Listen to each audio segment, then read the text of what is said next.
Hi, I'm Lindsay Evans. I'm a garden designer. When I'm not designing gardens, you'll find me out on my allotment, tending to my flowers and vegetables. Roses have a bit of a reputation for being hard to grow. It's true, they do require a bit of maintenance, but they're not really hard to grow, even for a beginner. You just have to know how to look after them.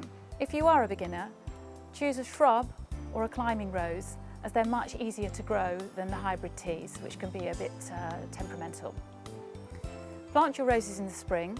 Dig the soil well. They like a well-drained soil with lots of compost. They prefer a pH level of 5.5 to 7, so that's a slightly acid to a neutral soil. Add some bone meal or some pelleted chicken manure to the planting hole as well. If you're planting bare root roses, make sure you soak the root ball overnight. When you're planting the roses, dig a large hole so that you can spread the roots right out. Cut off any roots that are broken or damaged. You must keep the roses really well watered and free from weeds during the summer. You do need to prune roses to keep them in good condition, but don't get worried about this.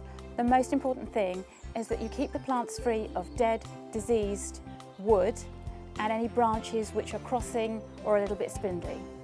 Shrub roses are much simpler than other roses. You just need to keep them in shape. They don't need to be hard pruned unless they get overgrown. Other roses, yes, you do need to prune them a little bit harder.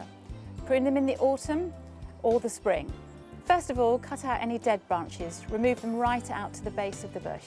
Next, cut out all but 5 of the main healthy stems. Remove them completely. Then cut those stems back by about 1/3 or 1/2, depending on how large you want the plant to grow. Make all of your cuts to an outward facing bud. Roses are really hungry feeders, so make sure you fertilise them regularly during the growing season. Give them a liquid feed. You can buy a specialist rose feed from the garden centre, just follow the instructions on the package. They also need lots of water, but if you put down a really good mulch around the base of the rose, they'll need a lot less water because the mulch will help to retain the water in the soil. When the rose is flowering, make sure you deadhead it. Deadheading is just simply removing the faded flower blooms, which encourages the rose to produce more flowers.